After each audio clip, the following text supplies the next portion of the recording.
감사합니다. 우리 서로 인사 나눕시다. 주 안에서 사랑합니다. 반갑습니다. 잘 지나셨죠?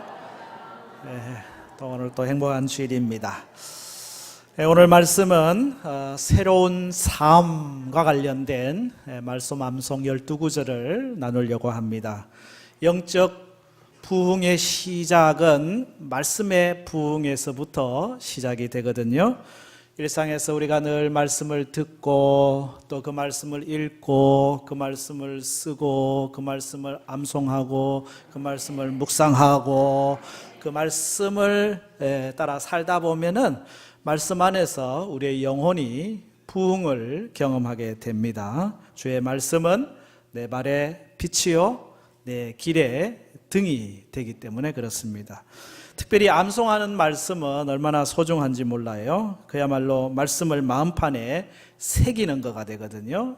신명기 6장에 보면은 하나님의 말씀을 네 이마에다가 붙여라, 네 손목에다가 걸어라, 그리고 집 문설주에도 발라라, 안방 들어가는 문에도 붙여놓고 화장실 들어가는 문에도 붙여놓고 세탁실에도 붙여놓고 하여튼 곳곳에 눈이 닿는 곳이면은 말씀을 붙여놓고 그 말씀이 늘 너의 눈에서 내 마음에서 떠나지 않도록 말씀을 마음판에 새기라고 하는 말씀입니다. 새겨진 말씀, 암송된 말씀은 필요할 때 그 말씀이 우리의 능력이 됩니다. 예수님께서 40일 금식 기도하시고 사단에게 시험 받으실 때에 3번의 시험을 뭐로 이겨요? 말씀으로 이기시거든요. 사단아 물러가라 하실 때 사람이 떡으로만 살 게 아니고 하나님의 입으로 나오는 모든 말씀으로 산다. 그게 어디 있냐에 신명기에 있는 말씀을 인용한 겁니다. 말씀을 인용해서 말씀으로 영적 승리를 가져오거든요. 그리스도인의 전신갑주, 거기에 유일한 공격 무기가 있는데 성령의 검, 곧 하나님의 말씀이 우리로 하여금 영적 승리의 삶을 살게 해요. 암송된 말씀이 그런 유익이 있는 겁니다.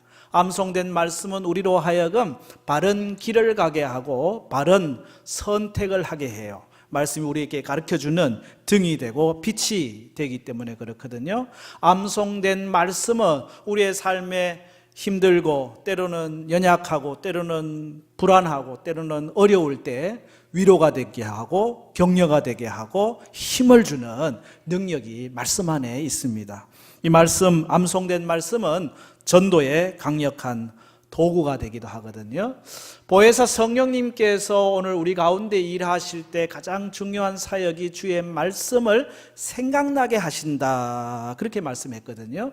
말씀이 생각나는 은사가 언제 오느냐, 우리가 하나님의 말씀을 늘 듣고 암송하고 가까이 하다 보면요, 말씀이 생각나게 돼가지고 성령의 놀라운 체험을 더 많이 하게 돼요. 성령의 체험, 성령의 역사를 누가 더 많이 경험하느냐? 하나님의 말씀을 많이 갖고 있는 사람들이 순간순간 말씀을 깨닫게 하시고 생각나게 하셔서 말씀 안에 살아가는 은혜를 경험하게 될 줄로 믿습니다. 특별히 시간을 내서 여러분이 암송하려고 그러면 어려워요. 왜? 바쁘니까. 목사님 바쁜데 언제 성경 암송합니까? 맞아요. 바쁜데 언제 성경 암송합니까? 그래도 화장실은 가시잖아요. 화장실에 앉아있는 동안 뭐 합니까? 성경이나 읽지 뭐 암송하고. 휴식 시간, 차 한 잔 마실 시간은 있잖아요. 차 마시는 시간에 버스 타고 또는 지하철 타고 다니는 시간 있잖아요. 그 자투리 시간, 그런 시간 이용해가지고 방문 드나들 때 한번 이래 성경 한번 읽고, 그죠? 또 이렇게 설거지 하다가 성경 한번 읽고, 그렇게 읽다가 보면은 외워지면 이제 마음판에 새겨지는 말씀이 되거든요. 함께하는 사람이 있으면 더욱 좋습니다. 부부가 서로 말씀 1절 외웠지? 같이 읽어보자 하고 서로 외우고, 또는 뭐 자녀들하고 해도 좋고요. 아니면 또 우리 구역 식구들끼리 같이 해도 좋고요. 아니면 우리 기관의 식구들 1대1로 한 짝을 지으세요. 그래가지고 서로 한 절씩 서로 읽고 암송하고 또 체크해주고, 그러다 보면 말씀이 우리의 마음판에 새겨지는 걸 경험하거든요. 특별히 주제별 암송을 하도록 여러분에게 권합니다. 지난번에 우리가 요한 1서를 전체 암송하는 분이 있었어요. 야고보서를 전체 1장부터 5장까지 다 암송하는 분들이 여러 분 계셨어요. 네, 여러분들도 시도를 하다가 아이고 나는 아닌가 보다 하고 그만두시는 분들이 많았는데, 다시 이제 9절 암송은 주제별로 암송이니까 12구절 암송해도 되고, 또 이제 69절, 많게는 189절 계속 주제별로 암송을 하는 겁니다. 새로운 삶 첫 번째 중심 되신 그리스도, 고린도후서 5장 17절 그런 정도거든지, 그리스도 안에 있으면 새로운 피조물이라 이전 것은 지나갔으니 보라 새 것이 되었도다, 고린도후서 5장 17절 이런 식으로 이제 암송을 하는 거거든요. 이 주제와 함께 말씀을 암송하면요, 이 주제별로 말씀이 생각이 나게 되고 또 삶에 적용하기가 훨씬 더 쉬워집니다. 첫 12구절은 새로운 삶에 대한 말씀이거든요. 여러분, 우리가 그리스도 안에 있으면 새로운 삶이 시작됩니다. 그렇죠? 여러분 다 그리스도 안에서 새로운 삶을 시작하고 계시죠? 이걸 우리는 예수 안에서 거듭났다 표현하고 있죠. 영어로 표현하면은 born again. 이걸 한문으로 쓰면은 중생의 삶, 거듭남의 삶, 새로운 삶을 살아가고 있거든요. 그러므로 이전의 삶의 목적과 삶의 내용과 삶의 방향과는 전혀 다른 새로운 삶을 그리스도 안에서 우리는 살아가야 하는 거예요. 그것을 소개하는 구절이 12구절입니다. 우리의 삶을 무엇에 비유할까? 마치 수레바퀴가 이렇게 굴러가듯이 우리 인생이 굴러간다라고 표현할 수 있어요. 그 수레바퀴에 중요한 세 가지 요소가 있는데, 하나는 축입니다. 중심. 이 축이 수레바퀴의 가운데에 놓여 있죠. 그리고 이 축에 가장자리가 있어요. 태입니다. 태가 있고 그 태를 연결하는 살이 있습니다. 이것이 수레바퀴예요. 이걸 자전거로 비유하면은 자전거의 중심이 있고 그리고 태가 있고 거기 연결하는 살들이 있잖아요. 그리스도인의 삶은 이 수레바퀴에 비유한다면 그 중심이 뭐로 되어 있어요? 그리스도. 보입니까? 그리스도라고 쓰여 있는 겁니다. 저 중심에 예수 그리스도가 중심이 되고, 그 중심 되신 그리스도의 우리의 삶의 내용이 뭐냐? 태는 그리스도인의 순종하는 생활이에요. 이 순종하는 생활과 중심축을 연결하는 살이 상하로 2개, 좌우로 2개가 있는데, 상하로 말씀과 기도, 하나님과의 관계죠. 좌우로 너와 나 이웃과의 관계죠. 교제와 증거. 그래서 이 총 12구절이에요. 중심 되신 그리스도 2구절, 그리스도인의 순종하는 생활 2구절, 말씀 2구절, 기도 2구절, 교제 2구절, 증거 2구절, 총 12구절이 새로운 삶을 살아가는 삶의 하나의 틀이 된다라고 하는 것입니다. 그래서 오늘 제일 중요한 게 역시 축입니다. 그죠? 새로운 삶의 축은 뭐냐? 따라합시다. 중심 되신 그리스도입니다. 삶의 축이 중심 되신 그리스도예요. 그리스도 안에서 우리는 새로운 삶을 살거든요. 그 첫 구절이 바로 중심 되신 그리스도, 고린도후서 5장 17절 같이 읽습니다. 시작. 그런즉 누구든지 그리스도 안에 있으면 새로운 피조물이라 이전 것은 지나갔으니 보라 새 것이 되었도다. 보라 새 것이 되었도다. 해 아래 새 것이 있습니까? 맞아요. 해 아래 새 것이 없습니다. 그래서 요즘 아이들 버리장머리 없다 그래 말하는데, 2000년 전 벽화에 보면 그런 말이 적혀있어요. 요즘 아이들 버리장머리 없다. 2000년 전에도 어른들은 그 말 했어요. 아이들 버리장머리 없다고. 아마 요즘 아이들이 나중에 어른이 되면 또 그 말 할 거예요. 요즘 애들 버리장머리 없다고. 이건 돌고 도는 겁니다. 어제의 반복이죠. 일상의 반복입니다. 어제의 해가 오늘 다시 떠오르고 있고, 아침 먹고 일어나서 직장 가고 다람쥐 쳇바퀴 도는 일상을 늘 보내고 있어요. 새로운 게 없는 것 같아요. 그런데 해 아래 새 것 없지만은, 그러나 해 위를 보면, 하늘을 보면, 하나님 안에 들어가면 우리는 새로움을 경험하게 됩니다. 그리스도 안에서 우리는 다 새 사람입니다. 새로운 삶을 살아가는 사람이라는 거예요. 이전 것은 지나갔으니 보라 새 것이 되었도다. 그리스도 안에서 새로움을 경험하는데 죄로 죽었던 옛사람은 가고 십자가 보혈로 구속함을 받은 새 사람을 입는 겁니다. 그러므로 예수 안에서 우리는 다 새 씨가 되는 거죠. 새 피조물, 새 윤석한, 새 아빠, 새 엄마, 새 대한민국. 언제? 그리스도 안에 있을 때 우리는 다 새. 누가 그러더라고요. 하나님하고 예수님은 같은 아버지하고 아들인데 왜 성이 안 같냐고. 하나님이고 예수님이고 하씨 예씨 이거 아닌데 이랬더니 옆에 있던 사람이 야 서양 사람들은 다 성을 뒤에 써. 하나님 예수님 다 님씨야 같은 거야 이렇게 애들 농담으로 얘기하는데 우리는 다 셋이에요. 예수 안에서 다 새 사람 할렐루야. 이 새로움은요 외적이고 형식적인 새로움이 아니고 영적인 새로움입니다. 우리 안에 있는 본질적인 새로움, 존재론적인 새로움, 전인격적인 새로움. 이전 것은 지나갔으니 보라 새 것이 되었도다. 누구 안에서? 그리스도 예수 안에서 삶의 축이 바뀌는 겁니다. 이게 새로운 삶이에요. 새로운 삶이란 축이 바뀌는 거예요. 중심이 바뀌는 거예요. 여러분 축이 없는 이 수레바퀴를 생각해 보세요. 축이 없으면 이 바퀴가 굴러가겠어요? 안 굴러갑니다. 축이 없으면 바퀴가 굴러가다가 휙 넘어져 버립니다. 축이 없으면 이 바퀴가 굴러가긴 가는데 어디로 굴러갈지 알 길이 없어요. 그 축이 세상이면 세상 방식대로 굴러가고요. 그 축이 돈이면 돈 따라 굴러가고요. 그 축이 세상 명예면 명예 따라 굴러가고요. 그 축이 세상의 쾌락과 재미면은 쾌락과 재미 따라 굴러가요. 여러분의 축은 뭡니까? 예수 믿는 사람의 축은 예수 그리스도입니다. 예수 그리스도를 중심에 두고 살아가는 삶, 그게 예수 믿는 사람이고 중심 대신 그리스도를 따르는 삶, 새로운 삶이에요. 그리스도 안에서 여러분은 늘 예수를 중심으로 새로운 삶을 사는 은혜가 있기를 축복합니다. 지구가 태양을 중심으로 이렇게 도는 것처럼 해바라기는 늘 해를 바라보고 늘 가는 것처럼 우리는 예수 안에서 주님 바라보는 주바라기인 줄로 깨닫기를 바랍니다.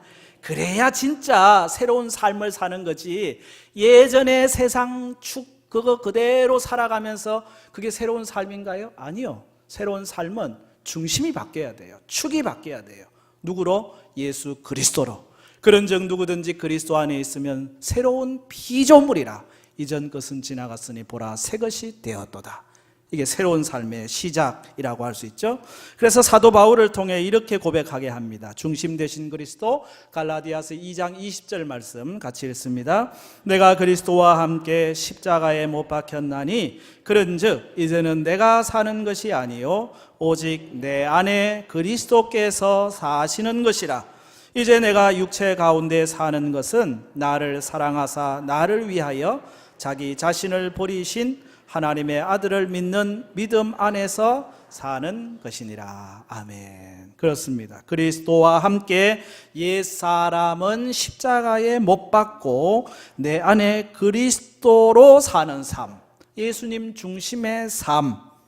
예수님이 내 마음의 중심이 되는 거죠. 내 생각의 중심이 되는 거죠. 내 보고 듣고 해석의 중심이 되는 거죠. 모든 관점의 중심이 되는 거죠. 예수님으로 보고 예수님으로 생각하고 예수님으로 말하고 예수님으로 살고, 이게 예수님을 축을 삼는 예수 중심의 삶입니다. 예수님과 영적으로 신비한 연합을 이루고 살아가는 거죠. 이 영적 기독교의 연합의 신비라고 하는 것은요, 내가 예수님 안에 예수님이 내 안에라고 하는 신비예요. 기독교의 연합의 신비는 모라에 빠지는, 무아지경에 빠지는 그게 아닙니다. 나는 완전히 사라져버리고 없어지는 게 아니에요. 나는 존재해요. 그런데 내 안에 예수님이 계시고요, 나는 예수님 안에 들어가는 그런 연합일치라고 할 수 있어요. 오늘 여기 갈라디아 2장 20절 내가 그리스도와 함께 사는 삶에 대한 이야기를 하면서 나라고 하는 단어가 6번이나 나오잖아요. 내가 그리스도와 함께 십자가에 못 박혀 내가 사는 것은 오직 내 안에 그리스도께서 사시는 것이라 하자. 내가 육체 가운데 사는 것은 나를 사랑하사 나를 위하여. 6번 내가 나와요. 내가 없어지는 게 아닙니다. 예. 그리스도가 존귀 여김을 받고 나도 존귀 여김을 받는 이런 일치가 그리스도와의 연합이거든요. 예수 믿는다는 것은 역사를 떠나서 세속과의 단절된 신비를 얘기하는 게 아니고요. 예수 믿는다 함은 내 삶의 현장이 존중되고 그 속에서 재해석되는 겁니다. 예수 믿으면 예수님으로 내 가정을 새롭게 보고 예수님으로 내 이웃을 새롭게 보고 예수님으로 내 일터 직장을 새롭게 보는 거지, 일터도 떠나고 직장도 떠나고 뭐 가족도 떠나고 이게 아니에요. 예수 안에서의 새로운 삶이란 예수님으로 재해석되는 삶이라고 할 수가 있습니다. 이전에 내 삶이 탐욕과 욕심과 명예를 위해 살았다면 이제는 나의 주인이신 예수님을 향해서 방향이 전환되는 거예요. 내 과거도 내 성품도 내 달란트도 다 주님을 위해 바뀌는 거죠. 그래서 나를 통해 주님이 영광을 받고 존귀함을 받는 거예요. 내 삶의 주인이 주님이 되셔서 주님이 내 언어를 지배하고 내 삶을 지배하고 내 생각을 지배하고 나를 섭리해 가는 연합.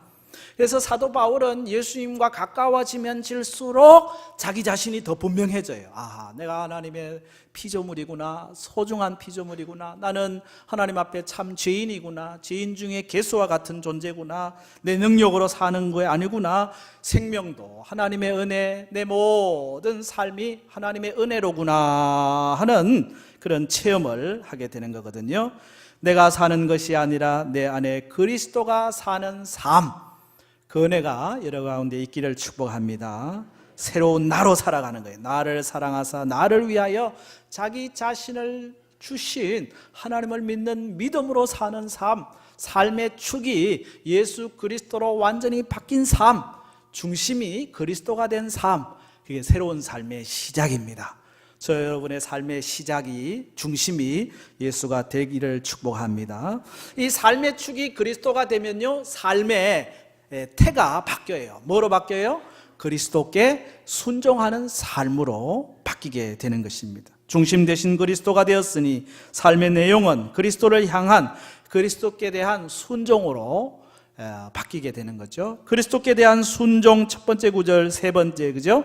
로마서 12장 1절입니다. 시작. 그러므로 형제들아, 내가 하나님의 모든 자비하심으로 너희를 구원하노니 너희 몸을 하나님이 기뻐하시는 거룩한 산 제물로 드리라. 이는 너희가 드릴 영적 예배니라. 아멘. 그렇습니다.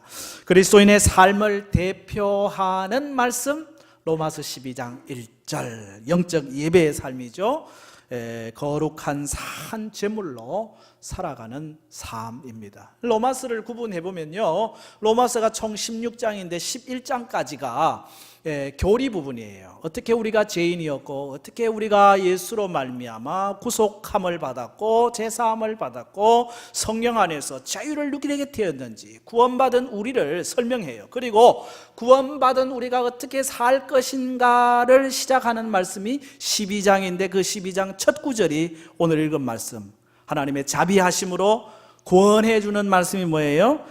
바로 영적 예배의 삶입니다. 거룩한 산 제물로 살아가라. 너희 몸을 하나님이 기뻐하시는 거룩한 산 제물로 드리라고 하는 말씀이죠. 여기 몸이라고 하는 것은요, 우리의 육체만 얘기하는 게 아니고 우리의 영과 육체 다 전인격, 우리의 모든 삶이 하나님을 기쁘시게 하는 순종의 삶, 영적 예배의 삶입니다. 교회에 와서 예배드리는 예배도 소중하지만은 축도 끝나고 교회 문 밖으로 나서면서 드리는 일상의 삶의 예배, 거룩한 산 제물의 예배, 그리스도께 순종하는 삶이 새로운 삶이라고 하는 사실이거든요. 이 그리스도께 순종하는 삶은 주의 계명에 순종하는 삶이라고 할 수 있는데, 요한복음 14장 21절 네 번째 말씀이죠. 같이 읽습니다. 나의 계명을 지키는 자라야 나를 사랑하는 자니 나를 사랑하는 자는 내 아버지께 사랑을 받을 것이요 나도 그를 사랑하여 그에게 나를 나타내리라. 아멘. 중심 되신 그리스도를 축으로 살아가는 삶은 주님을 사랑하며 순종하는 삶입니다. 사랑의 표현이 뭐겠어요? 그게 순종이라니까요. 여러분이 부모님을 사랑합니까? 뭐라고 표현합니까? 예, 아버지 사랑해요. 어머니 사랑해요. 예, 참 좋은 말입니다. 근데 사랑한다 말만 하고 아버지 말은 죽어도 안 들어. 엄마 말은 기똥으로도 안 들어. 예, 그리고는 지멋대로 살아. 그게 사랑이에요? 아니요. 진정한 사랑은 순종이거든요. 우리가 주님을 사랑한다, 주님이 내 삶의 중심이다 라고 하는 것은 말씀에 순종하는 생활인 것을 깨닫기를 바랍니다. 나를 사랑하는 자는 나의 계명을 지키는 자라야 나를 사랑하는지, 나의 계명을 지키는 자라야 나를 사랑하는 자니. 그래서 주님은 나를 또 사랑하시고 사랑을 덧입혀 주신다는 사실입니다. 그리스도께 순종, 이게 새로운 삶의 태입니다. 이 태가 없으면 수레바퀴가 굴러가지가 않죠. 축은 중심이 됐는데, 그리스도가 됐는데 삶이 순종하는 생활이 없다고 하면 그게 무슨 중심이 그리스도가 된 삶이 아니죠. 반드시 중심이 축이 그리스도라면 그리스도인의 순종하는 생활을 통해서 되는데, 근데 중요한 거는 이 축과 이 생활이 분리되어 있으면 안 되잖아. 이게 연결이 필요하거든요. 그래서 축과 태를 연결하는 살이 중요한데, 이 새로운 삶의 살을 수직으로 두 가지가 있어요. 뭐와 뭐예요? 말씀과 기도라고 하는 것입니다. 말씀의 살, 기도의 살이 이 축하고 태를 딱 붙잡아 줘야, 그래야 이 살이 제대로 움직이는, 이 태가 제대로 움직이는, 수레바퀴가 제대로 굴러갑니다. 말씀은 우리가 어떻게 하나님의 뜻대로 살지 방향을 가르쳐주는 말씀이거든요. 이 말씀에 대한 제일 중요한 말씀은 말씀 디모데후서 3장 16절입니다. 같이 읽습니다. 모든 성경은 하나님의 감동으로 된 것으로 교훈과 책망과 바르게 함과 의로 교육하기에 유익하니. 그렇습니다. 하나님의 말씀은 성령의 감동, 하나님의 감동으로 된 것인데 어떤 역할을 하느냐? 교훈합니다. 이 길로 가야 돼. 동서남북 나침판 역할이죠. 내비게이션, 오른쪽으로 가세요. 10m 후 우회전하세요. 딱 가르쳐 주잖아요. 우리가 가려고 하는 목적지, 내비게이션처럼, 나침판처럼 교훈합니다. 그리고 그 교훈한 대로 이렇게 가야 되는데 잘못 가면 어떻게 할까요? 그렇게 가면 안 돼 하고 책망합니다. 이 성경이, 말씀이 갖고 있는 유익입니다. 우리를 책망해요. 책망해서 어떻게 해요? 바르게 고쳐주는 거죠. 유턴, 돌아오게 만들어주는 거죠. 바르게 해요. 그래서 다시 의로 우리를 교육하는 거예요. 모든 성경은 하나님의 감동으로 된 것으로 교훈과 책망과 바르게 함과 의로 교육하기에 유익하다. 이 하나님의 말씀을 우리가 늘 가까이 할 때 중심 되신 예수 그리스도를 순종하는 생활로 만들어가는 역사가 나타나게 됩니다. 이 말씀이 우리의 삶을 형통하게 하고 이 말씀이 우리의 삶을 평탄하게 합니다. 여호수아 1장 8절의 말씀에 대한 두 번째 구절이죠. 여호수아 1장 8절을 읽습니다. 이 율법책을 내 입에서 떠나지 말게 하여 주야로 그것을 묵상하고 그 안에 기록된 대로 다 지켜 행하라. 그리하면 내 길이 평탄하게 될 것이며 내가 형통하리라. 아멘. 여러분 평탄하시길 원하나요? 형통하시길 원하나요? 여러분의 입술에 여호와의 율법이 떠나지 않기를 바랍니다. 입술에 여호와의 율법이 떠나지 않는다는 것은 말씀을 늘 묵상, 되새김질하는 거죠. 마치 소가 염을 먹고 난 뒤에 식사 시간이 아닌데도 우물우물하는 이유가 뭘까요? 끄집어내 가지고 되새김질 하거든요. 메디테이션, 묵상이라고 하는 말은 되새김질, 대 씹는 거를 얘기하거든요. 하나님의 말씀을 암송하는 겁니다. 늘 그 말씀을 되새김질하고 또 기록한 대로 다 지켜 행하면 내 길이 평탄하게 될 것이며 형통할 것이다. 말씀이 우리의 삶을 교훈하고 책망하고 바르게 하고 의로 교육하고 평탄하고 형통한 길로 인도하는 능력이 됩니다. 중심 되신 예수 그리스도를 통하여 순종하는 생활을 만들어가는 중요한 살이 말씀입니다. 또 하나 하나님과 우리 사이에 중요한 살이 바로 기도이거든요. 기도는 우리의 삶을 능력 있게 하는 특권입니다. 하나님의 자녀에게만 주어진 권세이죠. 기도에 대한 말씀 요한복음 15장 7절 말씀 같이 읽습니다. 너희가 내 안에 거하고 내 말이 너희 안에 거하면 무엇이든지 원하는 대로 구하라 그리하면 이루리라. 아멘. 우리가 주님 안에 거하는 우리가 기도할 때 하나님께서 응답해 주시겠다고 하는 약속이죠. 이 약속을 붙잡고 여러분 기도하기를 바랍니다. 주님 안에 무엇이든지 원하는 대로 구하래요. 원하는 대로 구하래요. 그러면 이루시리라. 근데 조건이 있죠. 너희가 내 안에 거하고 내 말이 너희 안에 거하면 원하는 대로 구하라 이루리라. 우리의 기도 가운데 하나님은 역사를 하시거든요. 여러분에게 염려가 있습니까? 걱정이 있습니까? 기도의 자리에 나가시기 바랍니다. 우리에게 주신 기도의 살, 이게 중요하거든요. 빌립보서 4장 6절 7절 기도에 대한 두 번째 말씀 같이 읽습니다. 아무것도 염려하지 말고 다만 모든 일에 기도와 간구로 너희 구할 것을 감사함으로 하나님께 아뢰라. 그리하면 모든 지각에 뛰어난 하나님의 평강이 그리스도 예수 안에서 너희 마음과 생각을 지키시리라. 아멘. 하나님이 평강을 약속하셨습니다. 마음과 생각을 지키신다 약속하셨습니다. 누구에게 주신 약속일까요? 염려하는 사람에게 주시는 약속입니까? 아닙니다. 기도하는 사람에게 주신 약속입니다. 간구하는 사람에게 주신 약속입니다. 감사하는 사람에게 주신 약속입니다. 염려하실래요? 기도하실래요?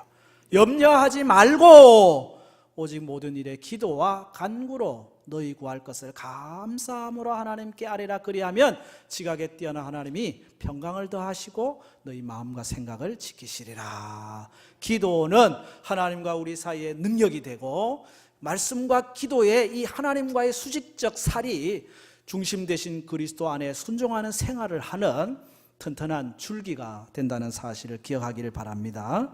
마지막으로 이 축과 태를 연결하는 또 하나의 살이 있는데 수평으로 교제와 증거의 살이라고 하는 거죠. 교제가 뭐예요? 믿는 성도들 안에서 풍성한 나눔입니다. 증거는 뭐예요? 믿지 않는 사람들과의 관계에서 복음을 전하는 사명입니다. 그래서 증거와 교제가 함께 있을 때 우리의 수레바퀴의 삶은 다 완성이 되는 거죠. 성도의 교제는 해도 되고 안 해도 되는 게 아닙니다. 새로운 삶의 중요한 하나의 살이라고 하는 사실을 놓치면 안 돼요.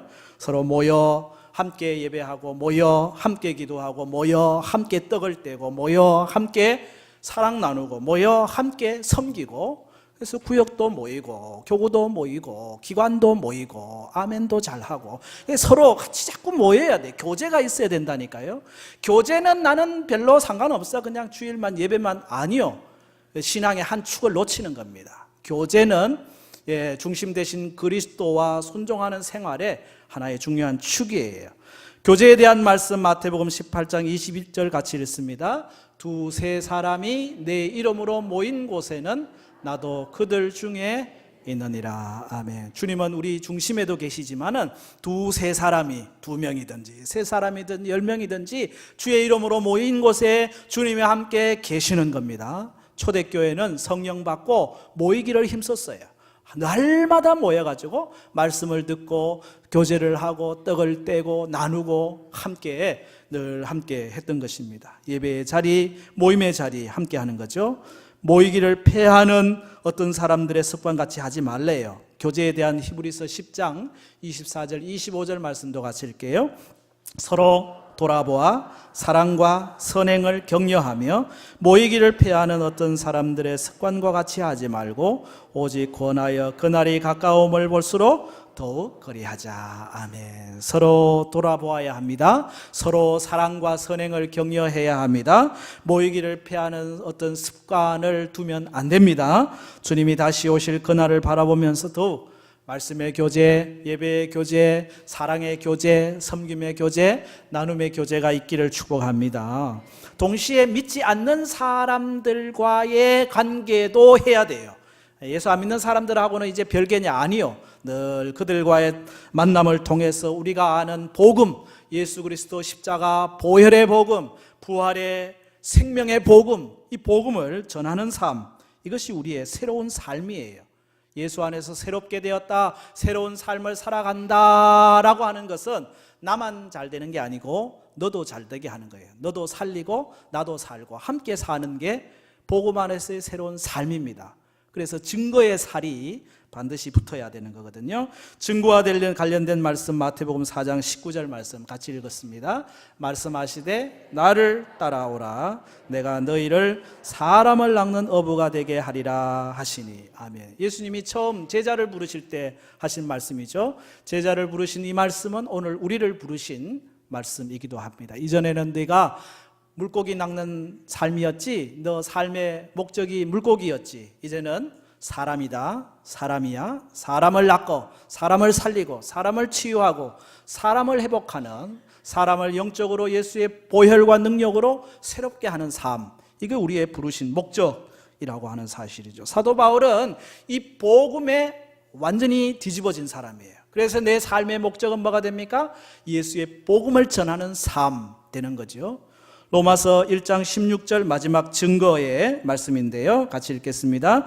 내가 복음을 부끄러워하지 아니하노니 이 복음은 모든 믿는 자에게 구원을 주시는 하나님의 능력이 됨이라. 먼저는 유대인에게요, 그리고 헬라인에게로다. 아멘. 이 복음은 모든 믿는 자에게 구원을 주시는 하나님의 능력입니다. 유대인에게도 복음이 필요하고 헬라인, 이방 사람들에게도 복음이 필요해요. 오늘 우리에게도 복음이 필요하고 어린 아이든지 어른이든지 누구나 복음이 필요해요. 이 복음의 빚진 자의 삶, 그것이 그리스도 안에서의 새로운 삶입니다. 새로운 삶, 그리스도 안에서 우리는 거듭난 새로운 삶을 살아갑니다. 그 의미는 중심이 예수 그리스도가 되었다고 하는 것이죠. 그 중심 되신 그리스도로 말미암아 늘 순종하는 생활을 하게 되는 거죠. 이 중심 되신 그리스도와 순종하는 생활을 연결해 주는 살이 4개가 있는데, 하나님과 우리 사이에 말씀과 기도가 있고 너와 나 사이에 교제와 증거. 그래서 그리스도 2구절, 말씀 순종하는 생활 2구절, 기도, 말씀, 증거, 교제 2구절씩 해서 총 12구절. 이 말씀을 여러분이 늘 암송하다 보면은 그리스도 안에 새로운 삶을 살아가는 행복과 기쁨이 있을 줄로 믿습니다. 여기에 중요한 원리, 축이 바로 그리스도라는 것입니다. 예수 그리스도가 중심된 은혜가 있기를 바랍니다. 균형이 중요합니다. 균형. 다시 한번 그림 보여주실래요? 여러분, 이 그림에서 살이 기도와 말씀이잖아요. 기도와 말씀은 열심히 해. 그래, 이게 길어. 근데 증거와 교제는 없어. 그러면 이게 둥근 게 아니라 타원형이 돼버려요. 그럼 이게 굴러갈 때 어떻게 굴러갈까요? 뒤뚱 뒤뚱 굴러가는 겁니다. 말씀과 기도가 열심인 분들은 열심히 또 모이는 일에, 복음 전하는 일에 최선을 다하시기 바랍니다. 균형이 중요하다니까요. 열심히 교제는 열심히 하는데 기도는 잘 안 해. 그러면 기도 쪽이 찌그러져 있어요. 그러면 이것도 또 뒤뚱뒤뚱입니다. 항상 신앙생활은 뭐가 중요하다? 균형이 중요한 거예요. 말씀생활, 기도생활, 증거와 교제, 이 4가지가 균형을 이룰 때 동그랗게 돼가지고 돌돌돌돌돌돌돌 제대로 굴러가게 되는 겁니다. 또 하나 중요한 건 뭐냐? 이왕이면 이 수레바퀴가 크면 클수록 좋습니다. 기도가 크고 말씀이 크고 증거가 크고 교제가 커가지고 바퀴가 커야 돼요. 여러분, 아이들 타는 세발 자전거 바퀴는 조그만하잖아요. 그 조그만한 바퀴는요, 굴러가다가 조그만한 홈만 있어도 턱 걸려버려요. 웅덩이 조그만한 것만 있어도 턱 걸려가지고 올라가지를 못해요. 그런데 큰 트럭 바퀴는 어때요? 그런 거 아무 신경 안 씁니다. 그런 홈이 있었어? 그런 웅덩이가 있었어? 신앙생활 하다가 턱턱 걸리는 이유는 바퀴가 쪼만해서 그래요. 기도 생활, 말씀 생활, 증거 교제 생활이 너무 약해서 그래요. 애기들 타는 유모차 바퀴를 끌고 다니니까 그렇지. 바퀴를 좀 키우세요. 말씀의 바퀴, 기도의 바퀴, 증거와 교제의 바퀴를 크게 만드세요. 트럭 바퀴처럼 크면 싱싱 굴러가는 거예요. 시험 들어요? 시험 들 게 뭐 있어? 그냥 지나가 버리는데 뭐 그런 게 있었어 하고 지나가 버리지. 조그만한 바퀴는 돌멩이 조그만한 거 있어도 턱 걸려가지고 못 넘어가는 거예요. 큰 바퀴는 그냥 씩 지나가는 겁니다. 이왕이면 크기를 바랍니다. 이왕이면 살이 튼튼해야 돼요. 말씀의 살이 튼튼하고, 기도의 살이 튼튼하고, 증거의 살이 튼튼하고, 교제의 살이 튼튼해야 안 부러져요. 굵은 기도와 말씀, 굵은 증거와 교제, 예수 그리스도를 중심으로 해서 여러분의 새로운 삶의 수레바퀴가 멋있게 굴러가기를 주의 이름으로 축복합니다.